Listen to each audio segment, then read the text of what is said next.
Le frictionless, qu'on précise bien le propos, c'est pas parce qu'on parle de frictionless, d'un paiement sans couture, sans friction, sans demande d'authentification forte, que la transaction n'est pas authentifiée.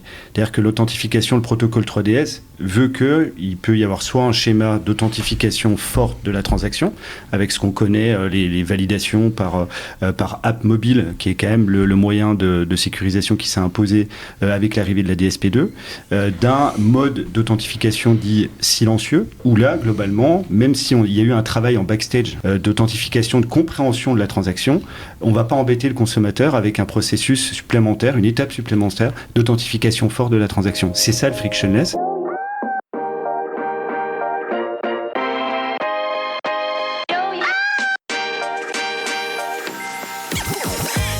Bonjour et bienvenue parmi les Digital Doers, le podcast qui donne la parole aux décideurs de l'écosystème retail et e-commerce. Depuis 2020, avec mon partenaire, l'événement One-to-One Retail e-commerce qui se tient en mars à Monaco, nous tâchons de vous faire partager les visions et les retours d'expérience des leaders de notre secteur. J'ai le plaisir d'être avec Sonia Mamin, directrice de l'événement. Alors bonjour Sonia, peux-tu nous présenter le One-to-One en quelques mots ? Bonjour Cyril. Le One-to-One Retail e-commerce réunit depuis 2011 la communauté des décideurs de l'écosystème à Monaco pendant 3 jours et à huis clos. Le concept est simple, ce sont des rendez-vous business entre prestataires de solutions et les C-level, agrémentés de moments de networking. Effectivement, le one-to-one est réellement un rendez-vous incontournable. C'est également des keynotes et des conférences d'exception. Effectivement, nous avons beaucoup de contenu de grande qualité avec des intervenants triés sur le volet pour aborder des sujets d'actualité, donner de l'inspiration et partager des retours d'expérience. Merci Sonia pour cette rapide présentation. Pour en savoir plus, comment doit-on faire ? C'est ultra simple. Vous allez directement sur le site internet du One-to-One Monaco ou vous suivez notre page LinkedIn pour en savoir plus. Merci Sonia, à très bientôt à Monaco et d'ici là en audio, toujours sans coupure. Bonjour à tous, je suis ravi de vous retrouver pour cette émission spéciale consacrée à un sujet aussi essentiel que complexe, la sécurité des paiements en ligne et la lutte contre la fraude. Avec l'omniprésence du e-commerce dans nos habitudes de consommation et l'évolution rapide des technologies, les enjeux liés au paiement restent plus que jamais cruciaux. Pour rappel, en France, les paiements en ligne continuent de croître à un rythme soutenu. En 2023, selon la FEVAD, ils représentent plus de 2,35 milliards de transactions pour 160 milliards d'euros échangés. Cependant, cette croissance s'accompagne d'une sophistication accrue des fraudes qui coûtent chaque année plusieurs centaines de millions d'euros aux commerçants. Alors que près de 8 Français sur 10 déclarent préférer les paiements en ligne sécurisés et rapides, il devient indispensable de répondre à ces attentes tout en limitant les risques. D'un côté, il faut garantir des transactions simples et fluides pour ne pas pénaliser le parcours client. De l'autre, il est impératif de protéger les commerçants et les consommateurs contre une fraude toujours plus sophistiquée. C'est un véritable exercice d'équilibre où la technologie, les données et la réglementation jouent un rôle clé. Pour explorer ces défis, j'ai le plaisir d'accueillir 3 invités exceptionnels. Thomas Roth, directeur de la lutte contre la fraude chez BPCE Payment Services, qui nous apportera son expertise sur les solutions technologiques de sécurisation des paiements. Mathieu Vermeau, Managing Director Global Merchants chez Payplug, avec qui nous parlerons d'innovation et d'accompagnement des commerçants. Et enfin, Sarah Lamarty, directrice paiement et fraude chez Fnac Darty, qui partagera avec nous la perspective d'un grand retailer face à ces enjeux. Ensemble, nous allons parler donc des technologies de sécurisation des paiements, de l'équilibre entre la lutte contre la fraude et le parcours client, et puis des nouveaux défis autour de la sécurisation des paiements. Mais avant de commencer, je vais demander à mes invités de se présenter un peu mieux que ce que je viens de faire en quelques mots. Et Sarah, à toi l'honneur. Bonjour tout le monde, je m'appelle Sarah Lamarty, je suis directrice des paiements et de la fraude au sein du groupe Fnac Darty. Ma première mission est de transformer la direction des paiements en un centre de création de valeur. Et je vais vous détailler la recette secrète dans laquelle la lutte contre la fraude permet d'améliorer la conversion et de saver la marge et de générer plus de chiffre d'affaires. Et effectivement, tu as raison de le souligner. En fait, l'amélioration de la lutte contre la fraude, c'est l'augmentation de la conversion. C'est quelque chose qui est intimement lié. Tu es chez Fnac Darty depuis combien de temps? Depuis 1 an et demi. 1 an et demi. Et j'ai occupé un rôle similaire chez Sephora Europe Moyen-Orient. Et auparavant, un rôle similaire chez Vente Privée. Les enjeux pour Fnac Darty, tu peux nous les résumer en 2 phrases sur les paiements et la lutte contre la fraude? C'est quelques chiffres ou quelques données qui permettent de poser des éléments de contexte? L'enjeu principal du paiement, c'est d'offrir aux acheteurs la meilleure expérience d'achat possible, qui respecte leurs habitudes d'achat. Bien sûr, en respectant la règle de l'économie d'échelle, chaque moyen de paiement doit forcément apporter une valeur pour le groupe Fnac Darty. Et pour la lutte contre la fraude, il y a un enjeu crucial qui est c'est le saving de la marge. La fraude qu'on laisse passer, c'est de la marchandise qu'on a expédiée et c'est de la marchandise qu'on doit aussi rembourser aux banques. Donc ça représente pour nous, ça peut représenter pour nous une perte colossale. Aujourd'hui, nos taux de fraude, ils sont extrêmement bas, je dirais même les plus bas du marché français. Je ne pourrais pas partager bien sûr le chiffre exact. À côté de ça... Enrique Martinez, le PDG de Fnac Darty, m'a fait l'honneur de passer derrière ses micros pour le 200e épisode. Il nous donnait les chiffres d'affaires globales de Fnac Darty, c'est en milliards d'euros. Oui. Tu peux nous les rappeler? Là, aujourd'hui, avec l'acquisition de Minero, j'aurai l'honneur de faire partie d'un groupe qui représente aujourd'hui 11 milliards de chiffre d'affaires. Voilà, c'est énorme. 11 milliards. On imagine bien que les paiements en ligne, là-dedans, représentent une part significative du chiffre d'affaires. Tu nous diras un peu plus ce qu'il en est. Mais effectivement, c'est un témoignage à forte valeur ajoutée pour parler de la fraude, puisque avec 11 milliards, on est carrément à l'échelle, comme dirait l'autre. Justement, je vais vous donner la parole maintenant, mais avant de présenter vous, Thomas, je rappelle que tu es en charge de la lutte contre la fraude chez BPCE. Est-ce que tu peux te présenter toi aussi en quelques mots? Et quelles sont finalement tes missions ici, chez BPCE? Oui, bonjour, et puis merci pour cette introduction. Effectivement, donc, moi je suis en charge de la lutte contre la fraude pour tous les paiements qui sont émis par le groupe BPCE. Donc le groupe BPCE, très schématiquement, c'est environ 20% des paiements en France. Ces 20% de paiements en France peuvent se décliner par instrument de paiement ou par moyen de paiement. Donc on connaît les chèques, on connaît les prélèvements, les lettres de change, mais très principalement aujourd'hui, et c'est ce qui nous intéresse, les virements, avec les virements instantanés qui portent des nouveaux cas d'usage.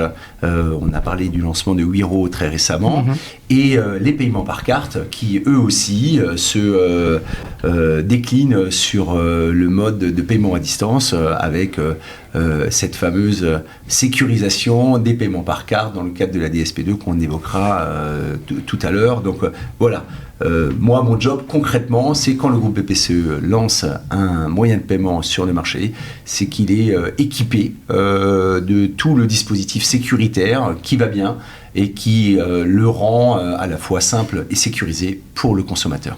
Voilà, toujours cette notion finalement de parcours client, même quand on parle de fraude, et on va se rendre compte avec nos échanges que c'est plus que jamais lié. Mathieu, est-ce que tu peux te représenter? Tu es déjà passé quelques fois derrière ce micro, mais je pense que c'est bien que tu te représentes et que tu nous dises un peu finalement comment Payplug accompagne ses clients commerçants et leurs consommateurs dans cette lutte contre la fraude. Écoutez, merci pour l'invitation. C'est toujours un plaisir d'être derrière ton micro, Cyril. Effectivement, chez Payplug, mon rôle en fait est d'accompagner les très grands marchands européens, mais pas que, très grands marchands américains, asiatiques, avec cet objectif en fait d'accompagner cette catégorie de marchands à optimiser en fait leur paiement sur la plaque européenne et a fortiori sur la France, puisque Payplug en fait est un acteur des paiements qui a une particularité, c'est que on est l'APTech du groupe BPCE. et qu'à ce titre-là, voilà, on est ensemble autour de la table avec Thomas. C'est vrai qu'on a réussi à créer une alliance, je dirais, entre le monde de l'acquisition et le monde de l'émission. Je pense qu'on en reparlera un petit peu après, qui nous amène finalement à apporter finalement ce juste accompagnement entre un marchand qui cherche à faire plus de ventes et aussi les clients qui cherchent à avoir des parcours d'achat plus fluides. Voilà, cette expérience-là, on l'a nourrie depuis plusieurs années. Je pense qu'on arrive à maturité et ça nous permet vraiment d'adresser tous les plus grands marchands mondiaux qui font du business en Europe. Voilà. Et c'est ça le mandat, c'est ça la mission. Merci, effectivement, c'est pour moi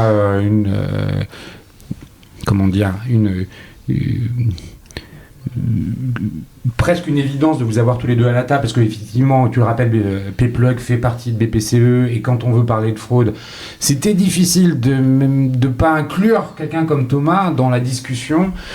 Bah, pour rien vous cacher, ce petit monde se connaît. Hein. Sarah, tu connais Mathieu et Thomas depuis quelque temps. Depuis plusieurs années. Depuis plusieurs années. On a même construit des solutions ensemble. On a fait partie des groupes pour rendre la DSP2 beaucoup plus combustible et beaucoup plus orientée marchand. C'est un plaisir de travailler ensemble. Oui, mais voilà, donc c'est pas complètement hasard si tout le monde se retrouve autour de cette table pour parler de la lutte contre la fraude. La lutte contre la fraude, c'est donc aussi la sécurité des paiements et surtout la sécurité des paiements. Est-ce qu'en quelques mots, on pourrait rappeler les enjeux cruciaux qu'il y a autour de ça aujourd'hui ? Sarah, c'est quoi ton point de vue sur ces enjeux autour de la sécurisation des paiements ? Aujourd'hui, et après le Covid, en fait, les parcours digitaux, ils se sont beaucoup développés. Et c'est une évidence de mettre en place un ensemble de protections pour protéger le chiffre d'affaires, pour protéger les appels d'air de fraude. J'ouvre une parenthèse, les fraudeurs, c'est pas une personne qui exerce de façon unitaire, ça peut être de la bande organisée, ça peut être des gens qui financent le terrorisme, ça peut être vraiment des choses qui font très très peur. Il y a une obligation citoyenne pour tous les marchands, pour toute la place, de mettre les moyens informatiques, techniques et aussi humaines qui permet de protéger l'espace contre ces actes malveillants. Après, il y a un enjeu financier qui est très important. C'est éviter à ce qu'on expédie de la marchandise et on rembourse la banque ou à ce que la banque elle-même, dans un cadre de transfert de responsabilité, soit obligée de rembourser les gens qui ont perdu leur carte ou qui sont fait voler leur carte dans le métro ou dans un autre contexte. Après, il y a aussi une notion de parcours d'achat. Aujourd'hui, un marchand qui opère sous des systèmes qu'on appelle frictionless aura plusieurs marches d'avance par rapport à un autre marchand. Alors, le frictionless, c'est le sans couture, hein, le minimum de contraintes dans le parcours d'achat, le parcours de paiement, pour que ce soit le plus fluide possible. Je me permets de repréciser. C'est beaucoup de termes techniques. Voilà, c'est cette notion-là. Et justement, dans cette sécurisation des paiements, c'est difficile d'avoir... c'est une question, mais difficile d'avoir cette fluidité. Oui, c'est l'enjeu de la création d'une direction de paiement chez un retailer. Parce que on veille à ce qu'on a le taux de fraude le plus bas sur le marché pour être bien vu par toute la place. Et du moment où on est bien vu par notre acquéreur, par les banques émettrices, on aura le droit d'avoir plus de frictionless. Ça peut aller jusqu'à 90%, 95% de nos transactions. Et en l'occurrence, une probabilité d'achat conclue par l'acheteur qui va dépasser 97%. Merci. Mathieu, je me retourne tout de suite vers toi. Le frictionless, tu peux me dire ce que ça veut dire dans ce que dit Sarah, parce que j'ai bien la réponse, mais globalement, ça veut dire quoi si on parle du 3D Secure ? Le frictionless, qu'on précise bien le propos, c'est pas parce qu'on parle de frictionless, d'un paiement sans couture, sans friction, sans demande d'authentification forte, que la transaction n'est pas authentifiée.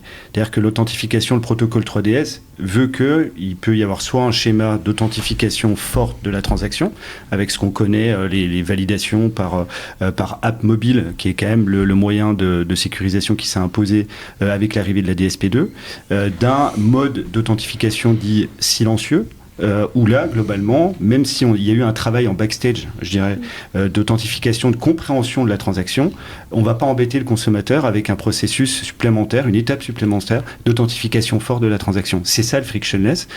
Et c'est, Sarah l'a très bien dit, c'est tout le sujet, c'est comment chez des marchands et même sur des produits à risque, on arrive à faire finalement plus de 90% de demandes de transactions sans authentification forte. C'est ce qu'on réussit à faire aujourd'hui, tout en maîtrisant le taux de fraude. Parce que en fait, le sujet, c'est pas de laisser... Là, il y a un sujet de data. De data. Je pense qu'on va en parler un petit peu après, mais la donnée comportementale, la compréhension de l'utilisateur qu'on a derrière la transaction, en fait, aujourd'hui, c'est pas... j'ai envie, en tant que marchand, ça devient une obligation, parce qu'il y a aussi des sujets, je pense qu'on va en reparler aussi un peu, c'est que la fraude, elle s'est déplacée. Aujourd'hui, on a de la fraude à l'authentification, donc sur le dispositif de 3DS, qui est attaqué avec des dispositifs de social engineering, etc., où des fraudeurs prennent la main, en fait, sur les apps des consommateurs, et qui peuvent finalement endommager aussi, on parlait de sécurité des paiements, de la confiance. La confiance est la base du commerce. Et moi, je vais vous partager une petite expérience personnelle.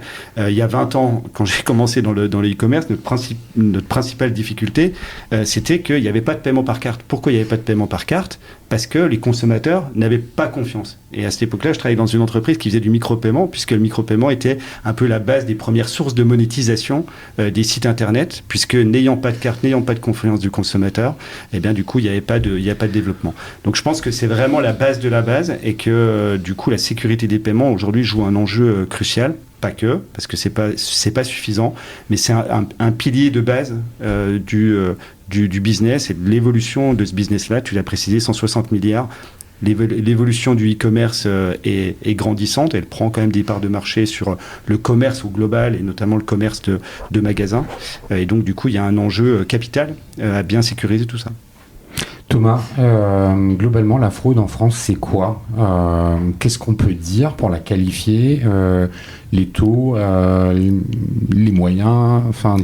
Tu connais le sujet un peu mieux que moi. Oui, effectivement. Moi, je vais juste rebondir sur les propos qui ont été dits en termes d'enjeux. On est vraiment tiré par deux grandes logiques. Une première logique d'innovation et donc d'accompagnement des nouveaux usages de paiement. On a assisté au paiement mobile, on a assisté à des paiements par wallet, on a assisté à des paiements à distance, des paiements qui étaient fractionnés, des paiements qui étaient sous différentes formes et cette sécurisation devait à chaque fois s'accompagner. Le deuxième point clé, c'est le point de la réglementation avec un cadre réglementaire qui évolue pour accompagner ces innovations petit à petit.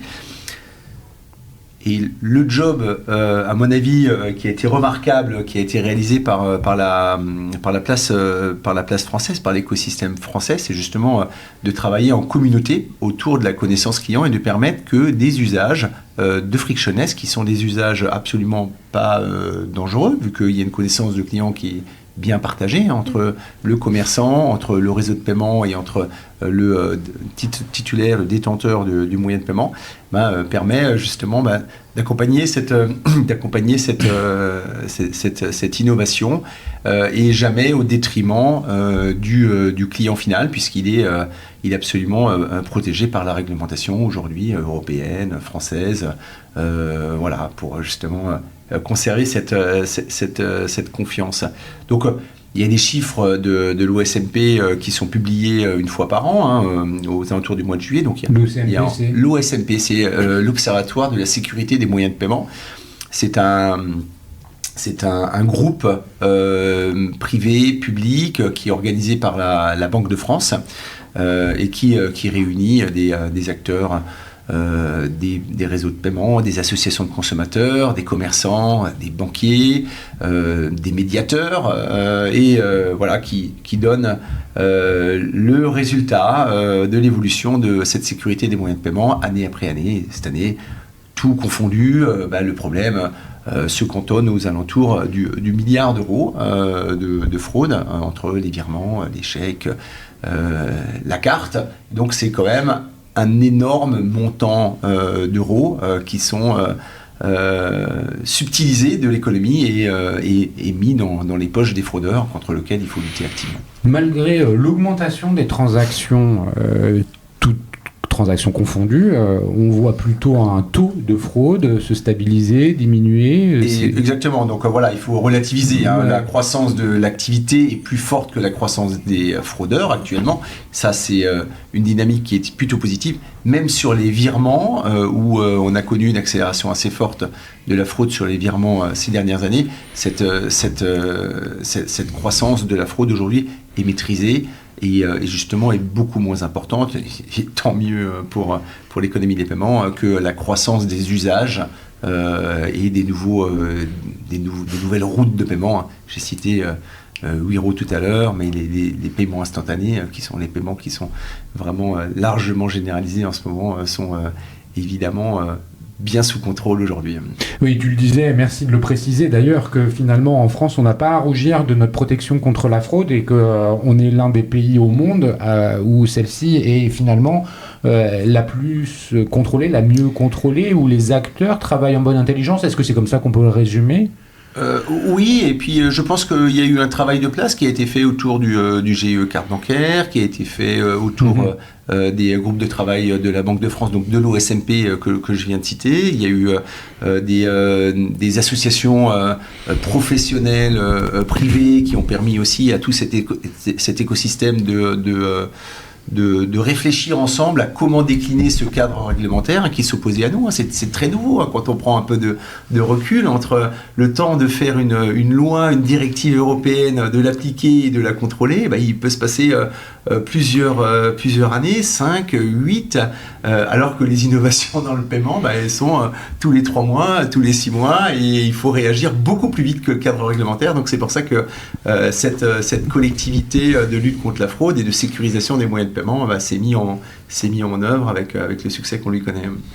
Sarah, côté Fnac, c'est quoi le taux de fraude, même si c'est quelque chose qui est un peu confidentiel? Est-ce qu'aujourd'hui vous pensez être arrivé à un taux plancher, c'est-à-dire qu'il va être difficile de l'améliorer encore, mais que pour autant ça ne veut pas dire qu'il faut baisser les armes, parce que justement Thomas le disait, il y a une évolution des moyens de paiement, donc il y a aussi des fragilités qui vont se déplacer vers ces nouvelles sécurités.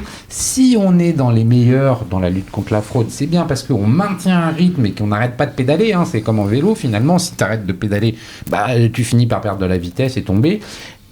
C'est pas parce qu'aujourd'hui on arrive à un taux finalement relativement faible que on dit on a gagné, que la victoire est acquise. C'est un effort qui est constant. Et est-ce que c'est quelque chose qui est... Comment en fait cette notion-là est perçue, gérée chez Fnac Darty ? Ce que je pourrais vous dire en fait, c'est qu'on est best in class, et pour le tester, vous pourriez faire un achat à la fois sur Fnac ou Darty, et il y a une chance très importante que vous passez son 3DS en utilisant votre carte. En effet, en fait, on est best in class. Néanmoins, c'est pas parce qu'on est best in class aujourd'hui que demain on le sera. Ou dans des années on va le rester. C'est une question de data, c'est une question d'investissement financier et technique qui est très très très important. Il y a certains marchands qui calculent, par exemple ils vont dire la fraude en termes de licence de logiciel, en plus du PayPal que je vais recruter, ça va me coûter X millions d'euros. Et avec un taux de fraude à 0,3, 0,2, c'est juste un exemple, c'est moins de ce que je vais investir pour la lutte contre la fraude. Et le calcul va dire c'est pas grave, je vais laisser la fraude passer parce que ça va me coûter moins cher. Exactement. Néanmoins, c'est un petit calcul parce que en faisant ce petit calcul, le marchand va être mal vu par toute la place. Il n'aura pas le droit de... Et il n'y aura pas de frictionless. Exactement, il n'aura pas le droit d'offrir à ses acheteurs la meilleure expérience d'achat, et il va perdre en fait 15% de son chiffre d'affaires. Donc en évitant d'investir sur ce type de contrôle, il y a une facture à payer, soit avec de la trésorerie perdue, soit avec un chiffre d'affaires potentiel qu'il ne pourra pas encaisser, faute de... toutes les erreurs techniques, tout ce qui se passe en fait pour que une transaction ne peut pas être concrétisée avec un régime à 100% d'authentification forte. Merci Sarah de le préciser. On va revenir d'ailleurs sur le système du parcours client et de la donnée. Avant que je te passe la parole, Mathieu, sur des sujets de solutions technologiques pour pouvoir parler un peu tokenisation, wallet 3DS, rappeler en fait une notion que tu viens d'évoquer, Sarah, et peut-être que je le fais avec mes mots, c'est pas tout à fait exact. Merci de me corriger s'il le faut.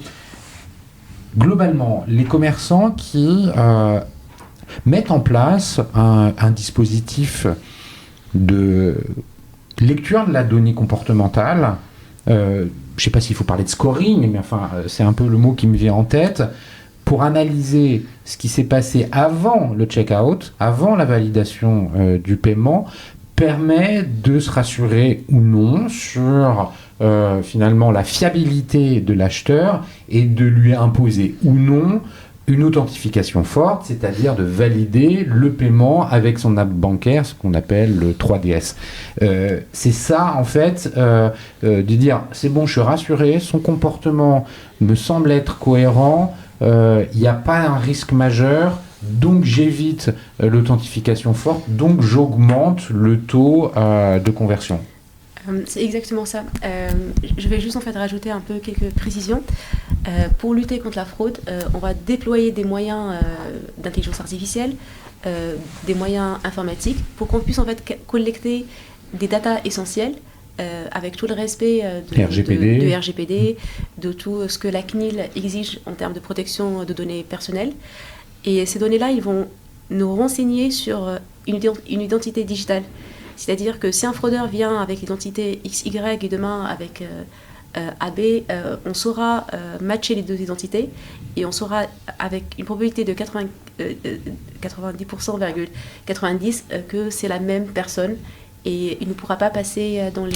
Ouais, parce que c'est comportemental en fait. Ce sont c'est une identité digitale. Oui, mais qui regardent des comportements et pas uniquement une identité. Hein. Je vois Thomas et Mathieu hocher de la tête. Et justement, quand on va plus loin sur les moyens de paiement, on parlait de tokenisation, de wallet, de 3DS. D'ailleurs, la tokenisation, est-ce que, Mathieu, tu pourrais la définir dans des termes un peu plus un peu moins savants?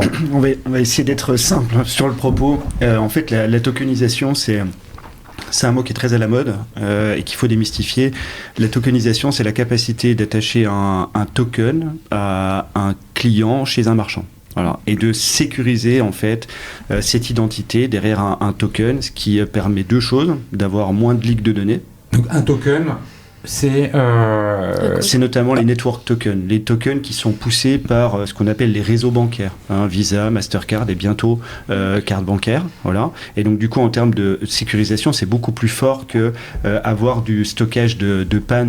Tu sais, le PAN, c'est les 16 chiffres de la carte qui peuvent être sécurisés par des acteurs. Parce que le token, il est lié à une transaction. Il est lié à un client et à un marchand. D'accord. Et donc, du coup, c'est la relation entre le client et le marchand. Sauf que la technologie du token est beaucoup plus forte que... Parce qu'on est sur de la crypto, là. Ouais, enfin, voilà, est beaucoup plus forte que le PAN, si tu veux, qui sont 16 chiffres, qui sont stockés quelque part. Donc, partant du principe que tu vas avoir moins de leaks de données, moins de pertes ou de fuites de données, automatiquement, tu sécurises plus. Et deuxième aspect, tu vas augmenter également tes taux d'autorisation, tes taux d'acceptation, puisque si tu as moins de fuites de données, automatiquement, tu as moins de renouvellement ou le fait que ces cartes-là, en fait, soient exclues du réseau. Donc ça, c'est je dirais, un game changer assez fort. Le token n'est pas totalement nouveau, hein, parce qu'il y a des moyens de paiement qui s'appuient déjà entièrement là-dessus. On va parler d'un moyen de paiement qui est très connu, qui est Apple Pay. Apple Pay, c'est du token. Voilà. Donc après, il va y avoir un déploiement beaucoup plus massif, et je pense que c'est un enjeu également d'un point de vue bancaire, de faire en sorte que le checkout, le formulaire de paiement, la page de paiement de demain, ça sera une page de paiement où il n'y aura plus besoin de renseigner les chiffres de carte bancaire. On aura ce qu'on appelle une nouvelle technologie qui arrive du côté des réseaux bancaires qui s'appelle Click to Pay. Voilà, qui est une initiative Visa, Mastercard, carte bancaire, et qui va permettre finalement de valider en one click les transactions et qui viendra se mettre à côté des wallets qu'on connaît, les Apple Pay, les Google Pay, etc. Mail ou son nom et on pourra payer comme ça sans... Ou même avec l'enrôlement automatique comme tu l'as aujourd'hui sur Apple Pay, avec Click to Pay via un enrôlement chez ta banque, donc dans ton app bancaire. Je pense que ça va être ça le parcours utilisateur. Et ben de la même manière, en one click, tu confirmeras ta transaction sur ton checkout web, mobile, etc. Donc voilà, donc ça c'est des technologies qui vont progressivement s'imposer. Maintenant, pour faire un peu le parallèle, et je le dis avec un petit sourire, avec le chèque, bon, les technologies dans le paiement mettent du temps à transiter, entre guillemets. C'est des temps longs, mais à coup sûr, c'est des technologies qui vont s'imposer et qui s'imposent déjà. Aujourd'hui, un marchand qui fait le choix d'imposer des nouveaux moyens de paiement autour des wallets, les XP globalement, et on voit bien que la prise de captation transactionnelle, elle est très rapidement, quasiment du jour au lendemain. Sarah, je parle sous ton contrôle, mais entre 10 et 15%, donc ça va très vite, et voire même plus chez certains marchands. Donc voilà, là on a une évolution qui est en train d'être accompagnée, et qui est accompagnée cette fois-ci par tout l'écosystème, que ce soit les banques, que ce soit les réseaux bancaires, que ce soit les prestataires de services de paiement. Voilà, donc ça c'est une vraie forte évolution des paiements qui est encore naissante et qui va, à mon avis, s'imposer dans les années à venir. Et si je peux me permettre, et c'est aussi un enjeu de maintenir la souveraineté du paiement en France. Aujourd'hui, c'est important de déployer plus de click-to-pay, plus de tokenisation pour offrir une expérience d'achat équivalente à tous les XP, avec une expérience d'achat one click, sans friction et avec les mêmes standards qu'on pourrait trouver chez les Apple Pay, chez les Google Pay, etc. Et de bien utiliser la CB, finalement, c'est du Made in France, la CB, plus que les Visa, les Mastercard. Exactement, enfin, si on peut peut-être en dire un rapide mot, parce que voilà, il y a quand même pas mal d'actualités du scheme du card network local, carte bancaire qui vient de fêter tout dernièrement ses 40 ans. Voilà, on peut dire que le réarmement et la qualité des produits qui sont déployés sont au standard, sont à l'état de l'art.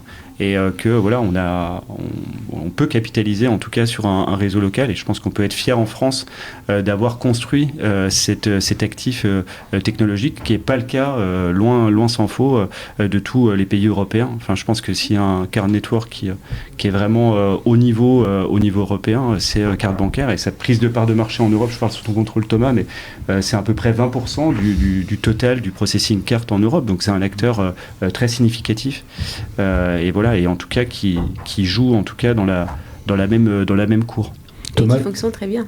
Et qui fonctionne très bien. Thomas, je te vois hocher la tête, acquiesçant les propos de Mathieu et de Sarah. Ouais, j'ai écouté avec passion. Moi, effectivement, il y a trois propos que je voudrais souligner. Le premier, c'est le sujet de la désensibilisation des données, donc les tokens, le fait d'avoir des circuits de paiement, des routes de paiement qui sont totalement sécurisées, et particulièrement en France et en Europe proche, parce qu'on a des pratiques qui sont très très communes. Donc le sujet de la fraude, il est quand même sur les routes de paiement tokenisées, sécurisées, il est très largement maîtrisé, parce qu'on sait très bien qui on a en face de nous en termes de commerçants, qui on a en face de nous en termes de clients, qui on a en face de nous en termes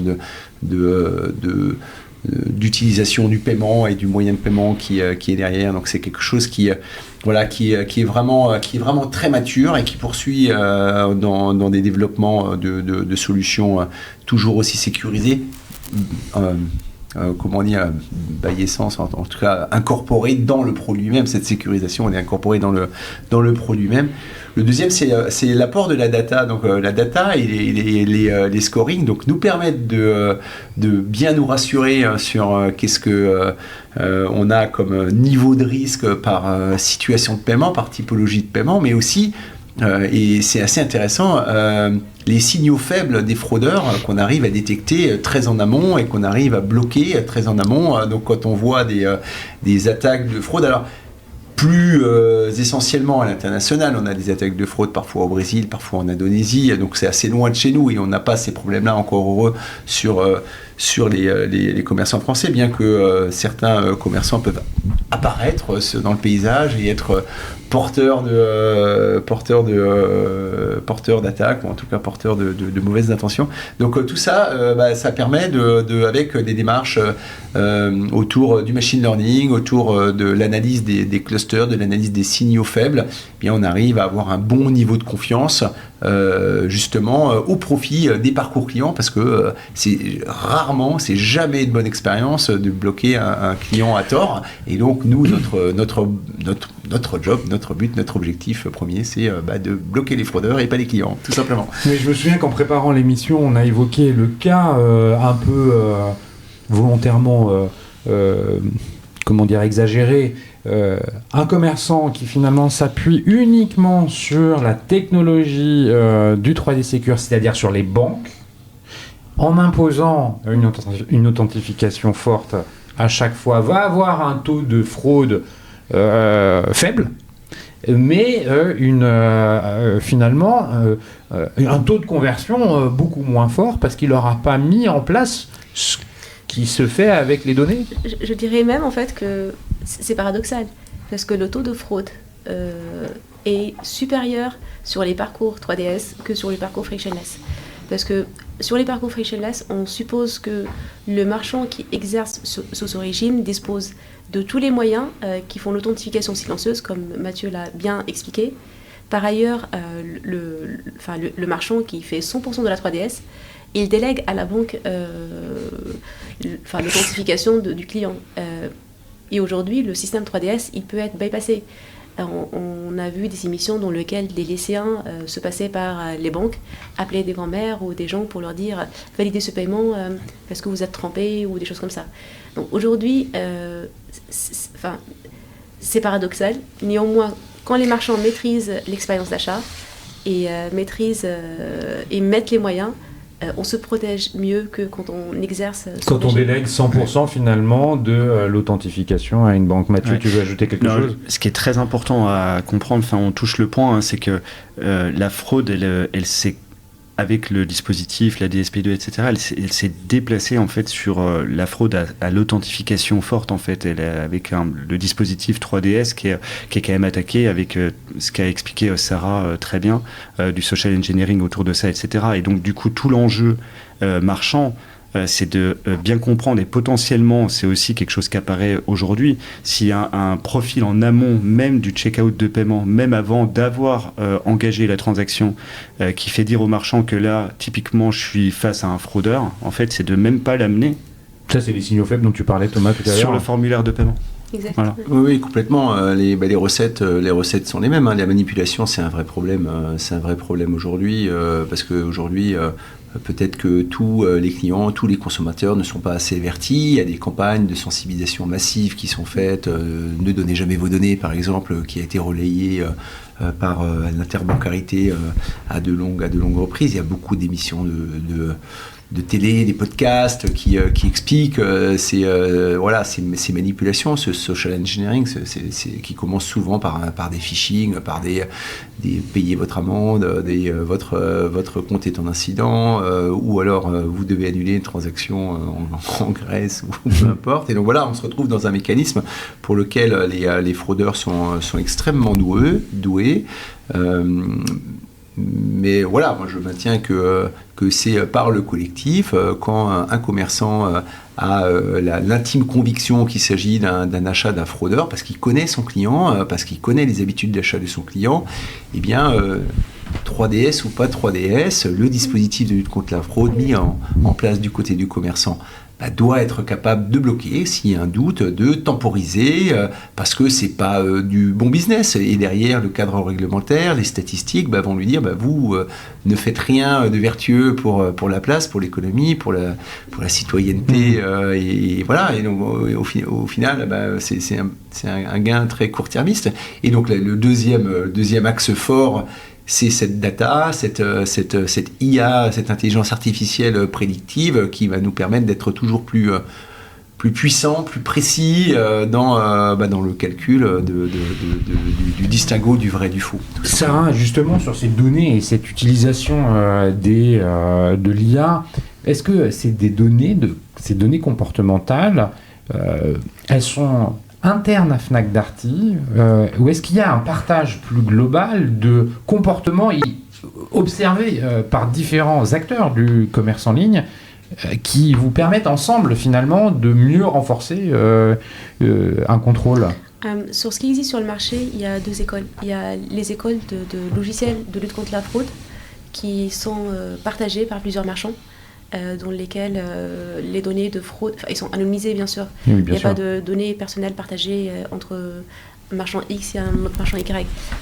C'est surtout des données C'est important ce que dit Sarah, que c'est tout ça, c'est très encadré par la CNIL, par la RGPD. Je veux quand même qu'on ait bien conscience de tout cela. Exactement. Les marchands, par exemple, quand ils déclarent une fraude, c'est une fraude déclarée sur une tribu de marchands qui profitent de la donnée. Il y a d'autres marchands qui choisissent de faire un cluster, de disposer, surtout un marchand qui existe depuis des années.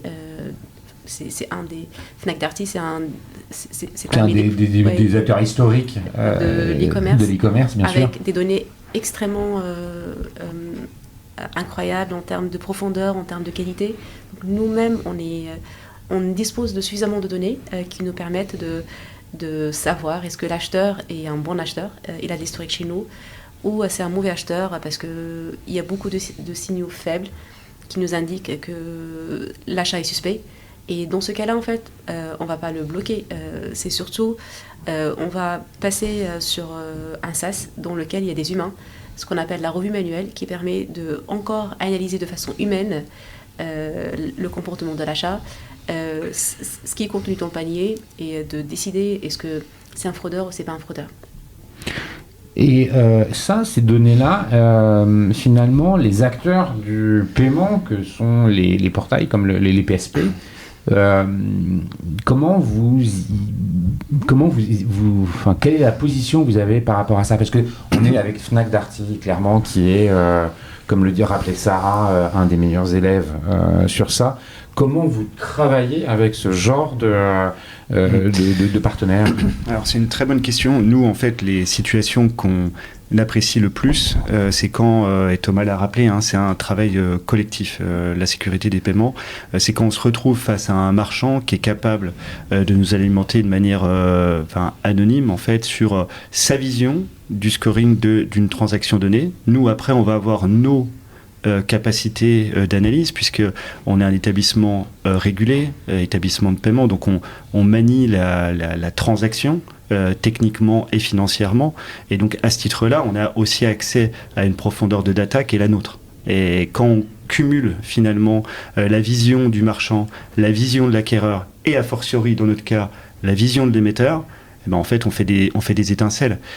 Aujourd'hui, je le précise parce que c'est quelque chose de nouveau dans notre dispositif, on a lancé la semaine dernière les premières exemptions à l'authentification forte pour des transactions allant jusqu'à 500 €.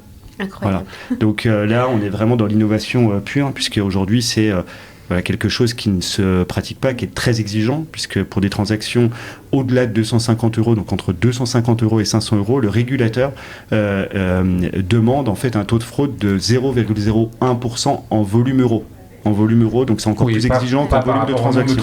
Voilà. Juste si je peux me permettre, c'est un résultat incroyable, parce que le taux de fraude, pour que un établissement de paiement se permet de monter jusqu'à ce niveau-là de frictionless, c'est que la fraude à l'échelle de tous ces marchands, elle est excellente. C'est incroyable comme résultat. Merci. Moi, ça me fait rêver. C'est ça.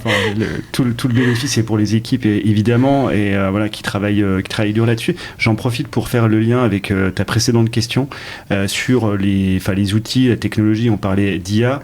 Nous, ce qu'on pense chez Payplex, c'est que sur ces sujets de sécurité des paiements, on est arrivé à un niveau qui va être difficile à dépasser en termes de KPI pur. Alors maintenant, il faut toujours se maintenir à flot et toujours maintenir l'excellence, je dirais, opérationnelle. Maintenant, il y a quand même un enjeu de productivité et d'aller encore plus vite dans les analyses, etc. Et en cela, je pense que l'IA, sur nos métiers, elle peut contribuer à finalement accélérer le mouvement, à avoir plus de masse de traitement de données avec des effectifs qui restent à peu près stables. Voilà, je pense que notre enjeu, il va être vraiment autour de ça, autour des enjeux d'IA. Et je pense que les professionnels sur ce segment-là travaillent beaucoup autour d'enjeux de productivité, plus que nous finalement autour d'atteinte d'objectifs, parce que j'estime qu'aujourd'hui ça va être difficile d'aller encore plus haut. Enfin, je parle aussi sur le contrôle de Thomas. De toute façon, les transactions à plus de 500 € sont automatiquement authentifiées fortement. En tout cas, ça c'est le périmètre de la réglementation aujourd'hui, à moins que ça bouge. Mais en tout cas, voilà, à date, je pense qu'on a atteint un peu le Graal sur cette partie. Merci de préciser cela. Merci aussi de revenir sur le fait que la donnée, elle est traitée évidemment côté marchand. Chez Sarah, elle est aussi traitée du côté des opérateurs de paiement, des banques, et que c'est ensemble, en fait, c'est cette coopération finalement entre le travail qui est fait côté, on va dire front, avec le marchand, et puis le côté plus back, je sais pas si c'est le bon mot, mais enfin au moins ça illustre les deux aspects de la gestion de la donnée qui permettent d'arriver à ce contrôle maximum de la fraude. Thomas, je pense que tu vas pas aller à... Non, effectivement, il y a tout un travail de traduction des indicateurs et de la vision que chacun peut avoir du sujet de la fraude. Effectivement, les chiffres qui sont annoncés là par Sarah et par Mathieu, c'est leur vision qu'ils ont de cette performance qui est formidable. La performance sur cette branche-là, la performance sur la branche PSP émetteur, elle est partagée sur cette route-là, mais tout ça s'ajoute à une multitude de routes de paiement qui font une multitude de statistiques et qui, voilà, justement, doivent faire que ce partage d'indicateurs, eh bien, il doit justement être bien traduit, bien expliqué, bien transparent entre chacune des routes de paiement. Donc, on arrive à créer des super routes et à côté de ça, eh bien, il faut qu'on arrive aussi à sécuriser des routes un peu plus anciennes ou des routes un peu moins usitées. C'est pour ça que cette complémentarité, elle est clé pour qu'un payplug puisse exercer et exceller dans sa performance de traitement pour un commerçant donné. Oui. Merci Thomas. Sarah, j'aimerais te poser la question de la suite, en fait, la continuité pour un opérateur comme Fnac Darty. C'est quoi les enjeux 2025 et même encore après avec ces évolutions? Est-ce que on est sur la proposition de moyens de paiement alternatifs? On a évoqué un certain nombre, comme comment on appelle ça, le transfert de responsabilité. De responsabilité peut-être. Non, ce que je veux dire, c'est le virement instantané, l'instant payment. Pardon, merci. Bref, quels sont vos enjeux, vous, commerçants, pour 2025 et les autres années à venir? Je commencerai par la première partie qui est la plus évidente. On est best in class sur toute la gestion des paiements et de la fraude. Et il faut maintenir ce niveau d'excellence, cette confiance qu'on a auprès de nos acheteurs. Quand on achète chez Darty, il y a la marque de confiance. Quand on achète chez Fnac, il y a aussi cette marque de confiance. Et cette marque de confiance existe aussi sur le paiement. On veut maintenir cette confiance. Quand on achète chez Fnac Darty, on sait que nos données sont bien protégées, on sait que notre paiement va être bien accepté parce qu'il y a très peu de parasites techniques, de frictions qui vont faire que notre paiement va être refusé. Je suis sûre que si j'achète avant Noël, je serai livrée parce qu'il y a tout ce qu'il faut pour que ça soit fait dans le temps et dans l'heure. Après, pour maintenir ça, il y a beaucoup d'investissements pour rester toujours à l'ère du temps d'un point de vue technologique. Le monde du paiement et de la fraude, c'est un monde qui bouge. Il y a tout le temps de la réglementation que nous est imposée, souvent sont ROI. On investit pour profiter de ces moments-là pour ajouter des éléments technologiques aux éléments réglementaires, pour avoir des projets avec un ROI très important, pour aussi co-modéliser nos systèmes informatiques, pour avoir la même expérience d'achat en France, chez Fnac, chez Darty, et aussi à l'international, pour avoir l'économie d'échelle la plus importante et pour avoir l'expérience d'achat équivalente, peu importe où on achète, et la même protection, peu importe où on achète, dans l'ensemble des marques du groupe. Et après, il y a toujours respecter les habitudes d'achat. En Espagne, on aime bien acheter avec le moyen de paiement local. En Belgique, on aime bien BCMC. En France, on aime bien carte bancaire. Et on veut convertir le maximum avec carte bancaire. Pour mieux convertir avec la marque locale carte bancaire, on est obligé de s'inscrire dans ce qu'on appelle le programme Low Emergent Risk. Et pour s'y inscrire, il faut avoir le taux de fraude le plus bas. Et il faut investir pour véhiculer des données, etc. Donc tout ça, c'est de l'investissement constant. C'est beaucoup de moyens humains et beaucoup de moyens informatiques pour toujours... pour maintenir en fait cette qualité-là. Exactement. Et donc c'est ça en fait l'enjeu, c'est de toujours continuer à être dans les standards les plus élevés pour maintenir un taux le plus bas possible, pour avoir un taux de conversion et un taux d'acceptation, hein, parce que c'est quand même un des KPI principaux. Le taux d'acceptation, c'est le nombre de transactions qui finissent par aboutir. La conversion, c'est le nombre de paniers qu'on cherche à valider. L'acceptation, c'est à la fin l'argent qui passe réellement dans les tuyaux. Thomas, selon toi, c'est quoi les enjeux? Enfin, c'est finalement peut-être un peu plus macro. On comprend que pour Fnac Darty, c'est de continuer à pédaler, maintenir les standards les plus élevés et donc les investissements. J'imagine que tu cautionnes un peu cette approche. Mais complètement. Et puis je cautionne surtout le fait qu'on partage un certain nombre de valeurs qui est la confiance et la qualité. Nous, on a pour ambition d'accompagner les usages de paiement je le disais tout à l'heure, hein, de plus de 20% des Français. On a une roadmap d'innovation qui est très dense. Hein. Quand il y a un nouvel usage, eh bien, on veut que les clients du groupe BPCE puissent en bénéficier. Donc on a parlé du Wiro qui a été lancé Tu peux nous rappeler Wiro rapidement? Wiro, tout simplement, c'est l'interconnexion je crois qu'il y a 30 millions de Français qui sont inscrits à ce service et qui permettent de s'échanger via des paiements instantanés de l'argent à la fin de leur week-end. Et donc ce système de paiement, hein, qui se base sur du paiement instantané, va se décliner progressivement sur de nouveaux cas d'usage, et notamment on va arriver sur le e-commerce très, très rapidement. Donc tout ça, ça fait partie des challenges, hein, qu'on a, parce que cette notion de qualité de service, elle est clé pour nous, pour l'adoption, elle est clé pour la confiance. Et puis, la lutte contre la fraude, c'est vraiment un irritant. Donc, on a vraiment à cœur, quand on lance un produit, qui soit complètement sécurisé et complètement robuste aux attaques des fraudeurs. Donc voilà, nous, cette roadmap, elle est très pro-business dans tout ce qu'on a échangé tout à l'heure, hein, la techno, le cadre réglementaire, les parcours.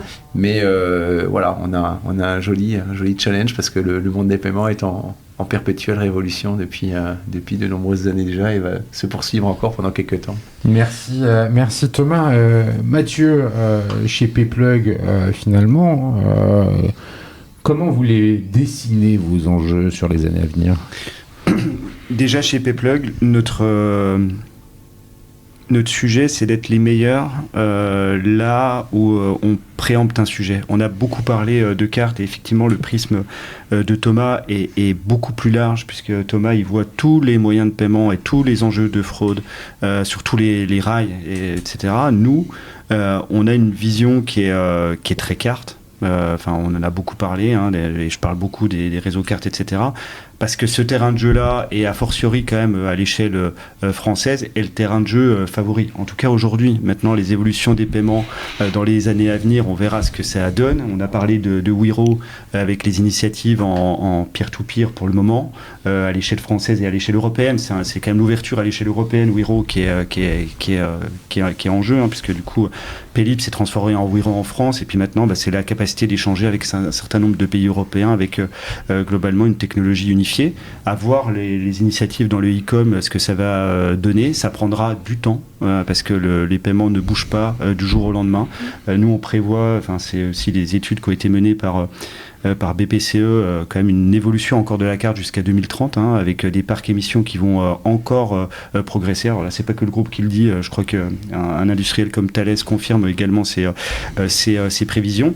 Donc voilà, il faut être capable de jouer sur différents terrains. Encore une fois, on est focus, on joue là où on a des capacités à jouer. On a expliqué aussi toute la culture qu'on avait autour du paiement par carte et la capacité de coordination qu'on avait.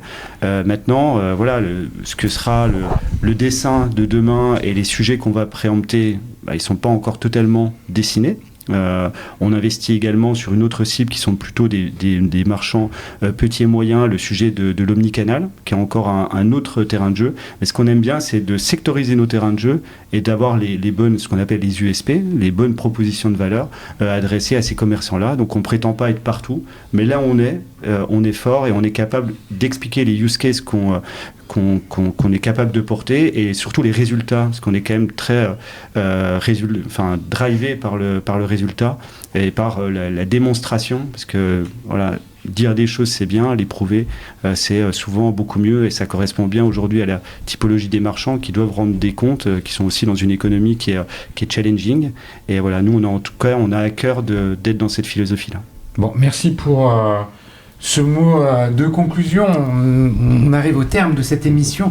Si je dois retenir un certain nombre d'insights qui ont été partagés, c'est que finalement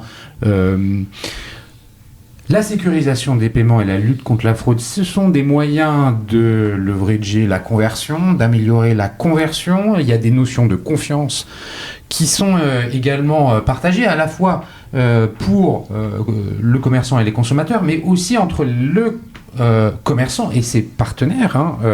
Il y a cette notion de confiance qui est fondamentale.